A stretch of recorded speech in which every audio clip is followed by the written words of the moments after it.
नमस्कार, मैं हूं आशीष वर्मा। मॉर्निंग कॉल में आपका स्वागत है। शुरुआत इस वक्त की हेडलाइंस के साथ। अमेरिकी राष्ट्रपति ट्रंप के बयान से फिसला बाजार। बाय अमेरिकन हायर अमेरिकन के नारे से भारतीय आईटी और फार्मा सेक्टर की चिंता बढ़ी।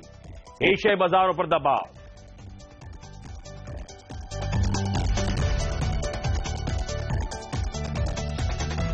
HUL के नतीजों पर दिखेगा नोटबंदी का असर।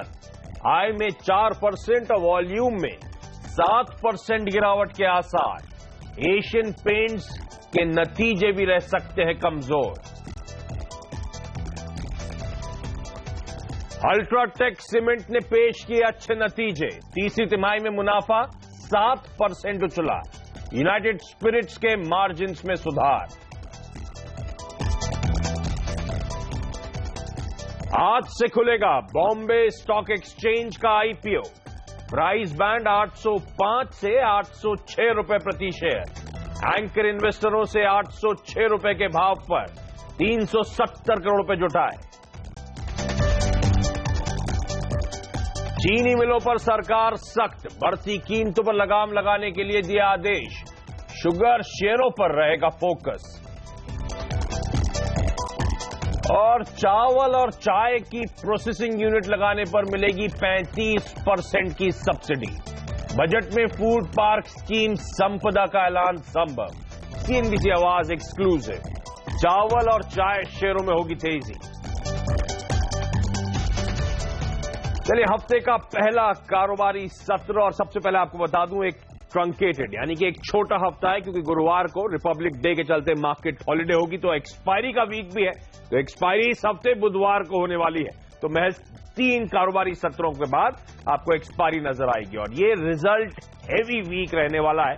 कई सारी दिग्गज कंपनीज अपने तिमाही रिजल्ट्स घोषित करेंगी, और साथ साथ डोनाल्ड ट्रंप साहब की जो इनॉग्रेशन स्पीच थी उस पर आज शेयर मार्केट्स रिएक्ट करते हुए नजर आएंगे। तो बेहद एक्शन पैक्ड आज का दिन, और बेहद एक्शन पैक्ड ये छोटा हफ्ता होने वाला है। जहां तक रिएक्शन की बात है, अमेरिकन मार्केट्स में तो स्पीच के बाद 1/4 से आधे % का उछाल देखने को मिला। पर इस समय अमेरिका के लिए जो अच्छा है, मेरे ख्याल से बाकी तमाम ज्योग्राफीज, बाकी तमाम इकोनॉमीज के लिए बुरी खबर है। इसीलिए एशिया में कमजोरी के साथ कामकाज, और इसलिए SGX निफ्टी आपकी स्क्रीन पर आएगा। शुरुआत कमजोरी के साथ होने के इंडिकेशंस है। डिटेल में समझूंगा जब मेरे सहयोगी नीरज वाजपेयी जुड़ेंगे कि ट्रंप साहब ने क्या कहा, किस तरह से रिएक्शन देखने को मिला। लेकिन CNBC आवाज की मार्केट से डेटा अनिल सिंघवी का मानना है कि भारतीय बाजारों में आज उतार चढ़ाव के बीच कामकाज होगा। तो अनिल और साथ साथ बाजार के एक और एक्सपर्ट किरण जाधव साहब से समझेंगे आज की रणनीति। लेकिन पहले चलते हैं मेरे सहयोगी नीरज वाजपेयी के पास।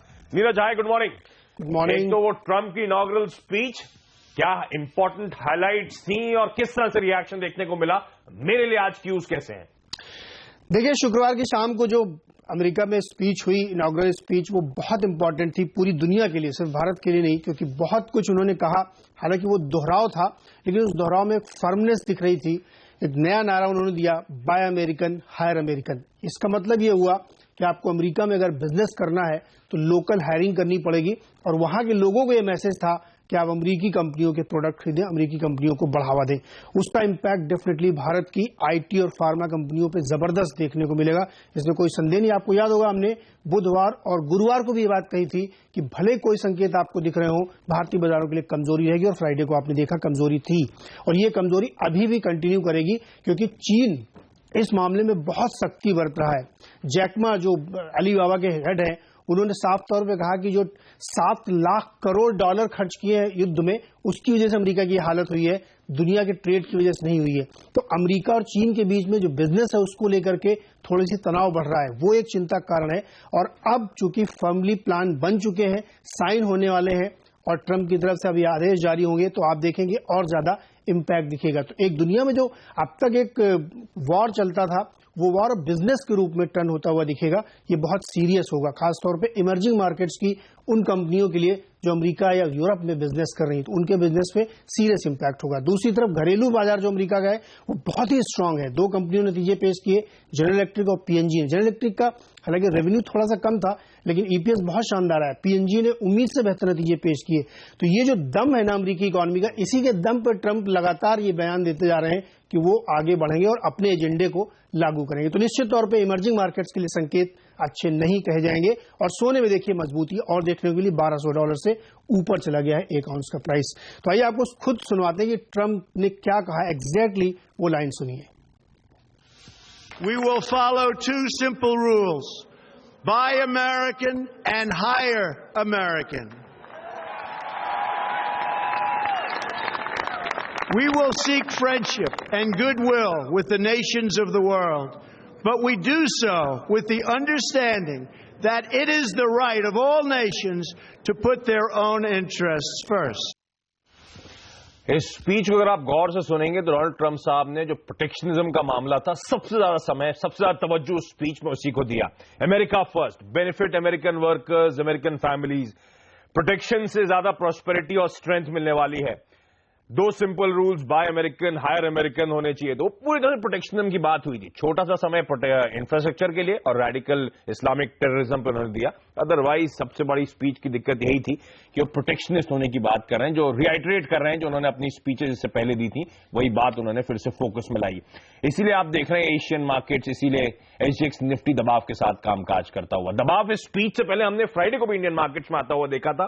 1% का दबाव था। कुछ हद तक एक्सिस बैंक के कमजोर नंबर से मूड बिगड़ा था और ये ट्रंप की स्पीच से पहले का भी एक नर्वसनेस थी। आज कैसा सेशन रहेगा? सीएनबीसी आवाज के मार्केट एडिटर अनिल सिंह भी अब मेरे साथ जुड़ते हुए। अनिल जी हाय, गुड मॉर्निंग। कैसे रीड कर रहे हैं आप ट्रंप की स्पीच को? किस तरह का रिएक्शन एक्सपेक्ट करूं? आज ट्रेड में मेरी स्ट्रैटेजी क्या हो सर? गुड मॉर्निंग आशीष। बिल्कुल ट्रंप साहब ने वही कहा जिसका डर था और उसी लाइन पर थी। लेकिन चूंकि स्पीच निकल चुकी है तो अब एक इवेंट हमारे सामने से निकल चुकी है। लेकिन हाँ, अब जिस तरह के एक्शन वो लेंगे उसके ऊपर बाजार आगे रिएक्शन करता हुआ दिखेगा। तो उससे छोड़कर फिर बाकी संकेतों पर मुझे लगता है फोकस करने की जरूरत है। और इस लिहाज से मैं आज एशियाई बाजारों की ओपनिंग देखना चाहूंगा और उसके बाद एक क्लियर कट लूंगा, कॉल लूंगा। लेकिन उससे पहले एक संकेत साफ दिख रहा है, वो ये कि 8,300 से लेकर 8,400 ये निफ्टी की ट्रेडिंग रेंज साफ नजर आ रही है। अभी जो संकेत है उसको देखते हुए ऐसा नहीं लग रहा कि 8,300 तोड़ने की जल्दबाजी में। अब फ्रेश तेजी आपको फिर से वापस तभी बनती हुई नजर आएगी जब 8,400 के पार निकलकर बाजार टिकते हुए नजर आए। शुक्रवार के सेशन में कमजोरी तो काफी हुई, लेकिन आंकड़े उतने बुरे हैं नहीं। एफआईएस के इतनी बिकवाली के आंकड़े हैं नहीं और वायदा कारोबार के आंकड़े भी मिले जुले। इसका मतलब साफ है कि जो कुछ भी पोजीशन कम हुई है वो ट्रेडर्स की तरफ से हुई है। पुट कॉल रेशियो भी काफी तेजी से नीचे आया है, जो कि बाजार की सेहत के लिए अच्छा है कि काफी कुछ कमजोर ट्रेडर्स 5-6 दिनों की मजबूती के बाद यहाँ पर हल्के होते हुए दिखे। तो उस लिहाज से निचले स्तरों से थोड़ी खरीदारी भी आपको आती हुई दिखेगी। अगर गैप डाउन ओपनिंग होगी तो शायद 8,300 के आसपास फिर से खरीदारी बनती हुई दिखेगी। तो कॉन्ट्रा ट्रेड करने का मामला होगा। थोड़ा उतार चढ़ाव बाजारों में अब से लेकर बजट तक बढ़ता हुआ नजर आएगा, ये एक सेक्टर साफ है। साथ ही एक पॉजिटिव जो दिख रहा है वो है डॉलर इंडेक्स की कमजोरी, जो 100.5 के आसपास ट्रेड कर रहा है। 1% नीचे है कल से, शुक्रवार से। तो वो थोड़ा पॉजिटिव। तो मिले जुले संकेत हैं और इस मिले जुले संकेतों को उतार चढ़ाव के साथ ट्रेड करना चाहिए। और बैंक निफ्टी में 18,650, 19,000 ये मैं ट्रेडिंग रेंज देख रहा हूँ। ओके, ज्यादा क्लैरिटी एशियन मार्केट्स की चाल से आएगी और अनिल जब 8 बजे वापस जुड़ेंगे मार्केट काउंटडाउन में तो डिटेल में वो स्ट्रैटेजी शेयर करेंगे। इस समय उतार चढ़ाव लग रहा है इंडियन मार्केट्स में, दोनों तरफ शायद बाजार आपको मौके देगा। 2 इंटरेस्टिंग पॉइंट। अनिल ने कहा एफआईआई की बिकवाली, हाँ 26 करोड़ रुपए के आसपास की बिकवाली थी, तो बिकवाली का प्रेशर कम हो रहा है, लेकिन दिक्कत की बात है लैक ऑफ बाइंग, यानी कि एफआईआईज खरीदारी नहीं कर रहे हैं अभी भी, इसीलिए भारतीय बाजारों में बहुत ज्यादा वो सपोर्ट देखने को नहीं मिल रहा आपको।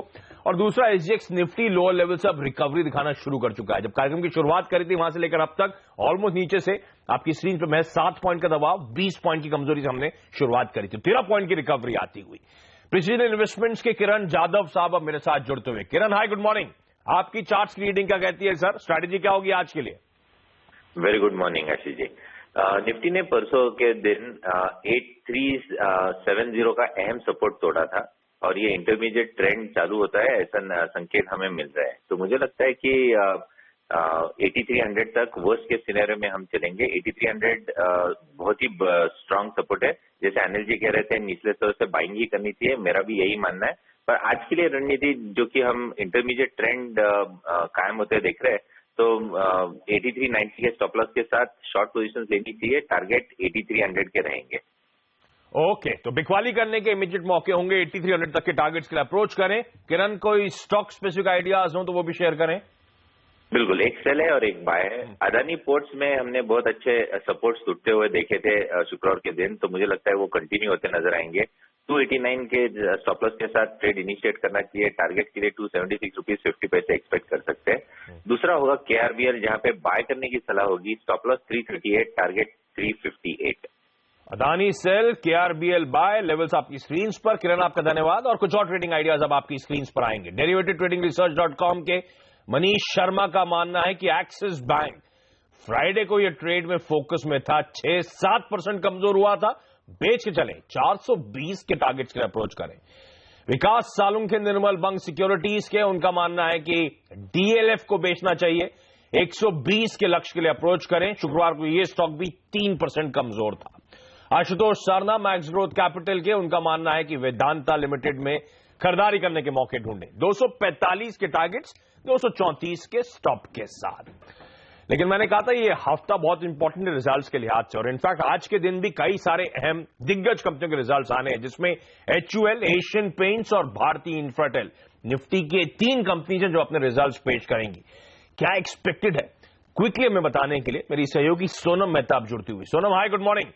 बताएं क्विकली किस तरह के नंबर्स हम एंटिसिपेट कर रहे हैं, किस तरह के नंबर्स हम एक्सपेक्ट कर रहे हैं। गुड मॉर्निंग आशीष। शुरुआत HUL से करते हैं, हिंदुस्तान यूनिलीवर से।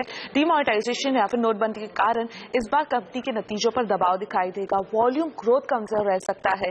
जो रेंज है एक्सपेक्टेशन का वॉल्यूम ग्रोथ को लेकर, वो -1% से लेकर -7% का है। मतलब एक चीज क्लियर है कि एक नेगेटिव वॉल्यूम ग्रोथ दिखाई देगा, जहां पर दबाव बना है पूरी तरह नोटबंदी के कारण। रॉ मटेरियल के दाम में बढ़ोतरी के कारण मार्जिन पर थोड़ा सा दबाव बन सकता है। एशियन पेंट्स के केस में भी सेम ही दिखाई दे रहा है, जहां पे वॉल्यूम ग्रोथ को लेकर एक्सपेक्टेशन काफी बड़ी है। -4% से लेकर +6% के ग्रोथ का अनुमान लगाया जा रहा है, जहां पे काफी एनालिस्ट का मानना है डीमोनेटाइजेशन के कारण दबाव बना है। लेकिन कुछ एनालिस्ट का मानना है फेस्टिव सीजन के कारण काफी डीलर्स ने पहले से ही खरीदारी कर ली थी, तो इससे वॉल्यूम्स पर दबाव नहीं बनेगा। लेकिन मार्जिन पर दबाव दिखाई देगा क्रूड ऑयल के दाम में बढ़ोतरी के कारण, और साथ ही एड एक्सपेंसेस थोड़े से कम रहे हैं, तो इससे शायद मार्जिन को थोड़ी सी मदद मिल सकती है। भारतीय इंफ्राटेल के केस में टेनेंसी में बढ़ोतरी के कारण कुछ मदद मिलती हुई दिखाई देगी, जहां पर इस बार कंपनी को रिलायंस जियो से एक बड़ा ऑर्डर मिला था। साथ ही स्पेक्ट्रम ऑक्शन के कारण काफी सारे कंपनियों के केपेक्स में एक बढ़ोतरी आई है, तो इससे भारतीय इंफ्राटेल के टेनेंसी में बढ़ोतरी हुई है और इससे भारतीय इंफ्राटेल को मदद मिलेगी। ओके, तो ये 3 दिग्गजों के रिजल्ट्स आज आने वाले हैं, तो इन पे आप नजरें बना के रखें। लेकिन इनके अलावा कौन से वो टॉप 5 शेयर्स हैं जो खबरों की वजह से आज फोकस में रहेंगे? मेरे सहयोगी हेमंत घई अब मेरे साथ जुड़ते हुए। हेमंत, हाय, गुड मॉर्निंग। मॉर्निंग आशीष। कौन से स्टॉक्स रडार पर है? देखिए, चाय और चावल ये थीम आज अच्छा प्रदर्शन दिखा सकता है, और इसके पीछे वजह यह है कि सरकार बजट में ऐसी छूट देने वाली है। अगर कोई कंपनी क्षमता विस्तार करना चाहती है तो पार्क लगाए जाएंगे, उस पार्क के भीतर अगर आप यूनिट लगाते हैं तो आपको छूट मिलेगी, टैक्स की रियायतें दी जाएंगी। राज्य सरकारों से कहा जाएगा कि वैट की छूट दी जाए। कुल इन्वेस्टमेंट जितना आप करते हैं उसका 35% सब्सिडी सरकार बियर करेगी। तो इन तमाम खबरों के चलते अच्छी तेजी इन शेयरों में देखने को मिल सकती है। और वैसे भी देखिए, कई चावल के शेयर 52 हफ्तों के नए उच्चतम स्तर हर रोज लगा रहे हैं, तो ये सेक्टर अब से लेकर बजट तक फोकस में रह सकता है। कल पत्रु पावर को 825 करोड़ रुपए के ऑर्डर्स मिले हैं, तो ये शेयर को रडार पर रखिएगा। और IT और फार्मा कंपनी, आशीष, जिस तरह से आप कार्यक्रम की शुरुआत में आप और नीरज कह रहे थे कि ट्रंप साहब की जो स्पीच थी वो बहुत डराने वाली थी, पहली स्पीच थी उनकी प्रेसिडेंट बनने के बाद, और वो खतरनाक थी आप कह सकते हैं। तो आज ये सेक्टर दोनों दबाव में रहने वाले हैं, और खास तौर पर वो कंपनियां जिनका अमेरिका से बड़ा आय आता है तो उन पर प्रेशर देखने को मिलेगा। RBL बैंक के लेकिन नतीजे देखिए क्या शानदार आए हैं। करीब करीब 58% मुनाफा बढ़ा है। NII में 45% का इजाफा देखने को मिला।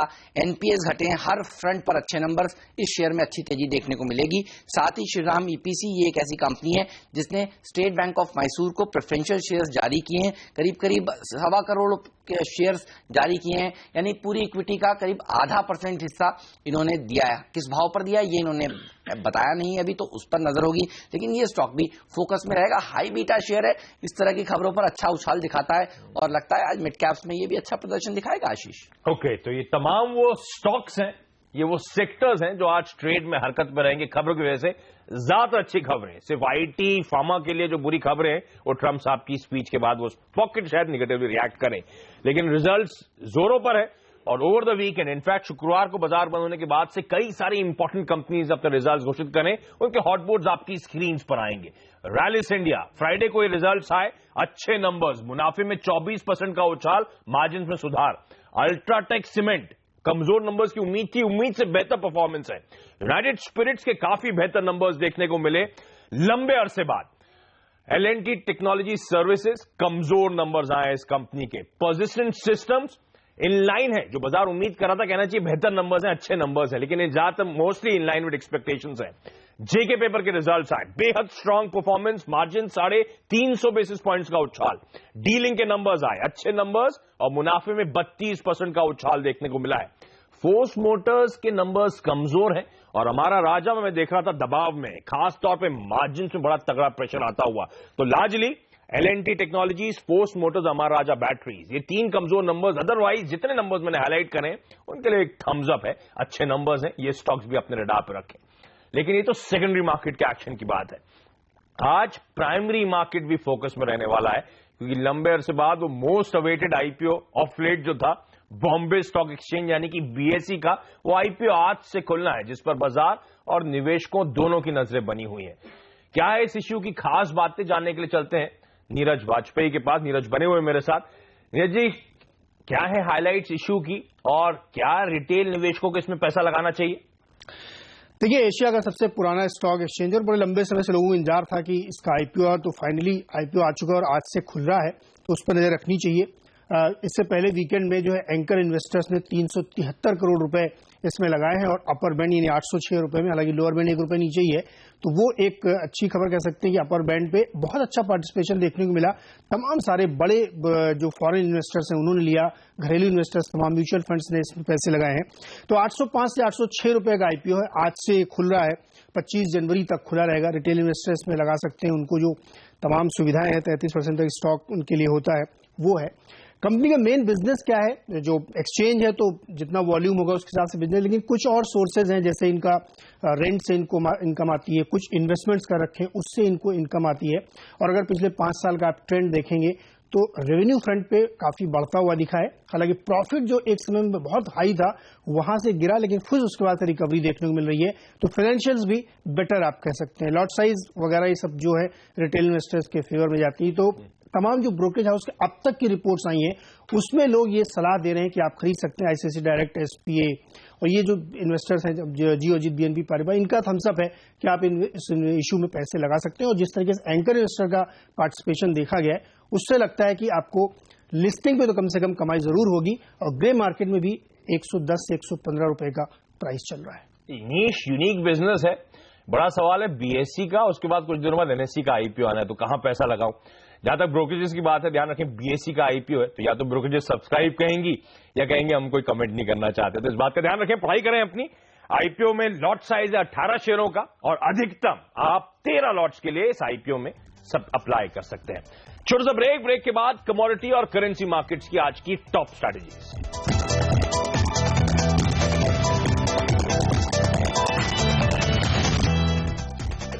ब्रेक के बाद आपका स्वागत है, और कमोडिटी और करेंसी मार्केट्स में बातचीत करने के लिए अब मेरे साथ जुड़ रहे हैं कार्वी कॉमट्रेड के हिमांशु गुप्ता। हिमांशु जी, गुड मॉर्निंग। बताएं कैसे कमाई होगी सर? Good morning sir. आज के सेशन में मुझे लगता है कि इनिशियल सेशन में जो हम देख रहे हैं गोल्ड में गेन्स देखने को मिल रहे हैं, कहीं ना कहीं इस पर दोबारा से सेलिंग प्रेशर देखने को मिल सकता है। $1220 इंटरनेशनल मार्केट्स में एक अच्छा रेजिस्टेंस है। इसको नजर में रखते हुए 28,750 के लेवल्स पे शॉर्ट सेलिंग की सलाह रहेगी। 28,500 तक के टारगेट्स के लिए 28,900 के ऊपर का स्टॉप लॉस मेंटेन रख सकते हैं। और वहीं दूसरी ओर क्रूड ऑयल में एक अच्छा बेस देखने को मिल रहा है बनते हुए। 3600 के लेवल्स पे हमने देखा कि मार्केट में एक अच्छा स्ट्रांग सपोर्ट बना है, तो मुझे लगता है वो मोमेंटम तेजी दोबारा बरकरार रह सकती है। 3660 के लेवल्स पे लॉन्ग पोजीशंस को इनिशिएट करने की सलाह रहेगी 3660 तक के टारगेट्स के लिए, और 3640 के नीचे का स्टॉप लॉस मेंटेन कर सकते हैं। ओके, तो सोना बेचने के मौके, कच्चे तेल को खरीद के चले, और रुपए की स्ट्रैटेजी भी आपकी स्क्रीन पर आएगी। आज कमजोर होगा तो खरीदारी करने के वहां पे मौके होंगे। चलिए यहाँ पे एक छोटा सा ब्रेक के बाद आज का इवेंट्स कैलेंडर और क्विकली मार्केट का रैप।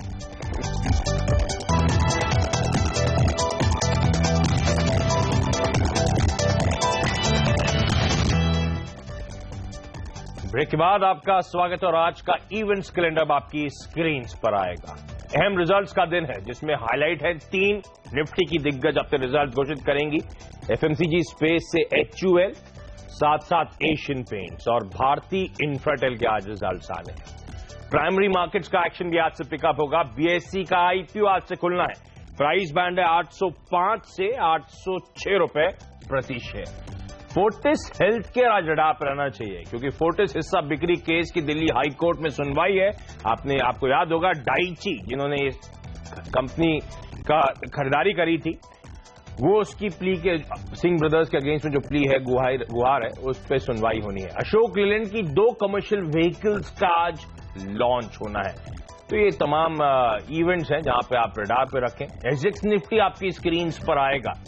ट्रंप स्पीच के बाद दबाव में एशिया है। सुस्ती नरमी के साथ एजेक्स निफ्टी भी इंडिकेशंस दे रहा है। एक्सपर्ट्स मानते शायद आज बाजार में दबाव देखने को मिले, लेकिन लोअर लेवल्स पे बाय ऑन डिप्स की स्ट्रैटेजी बनाकर चलें, यानी कि खरीदारी करने के मौके होंगे।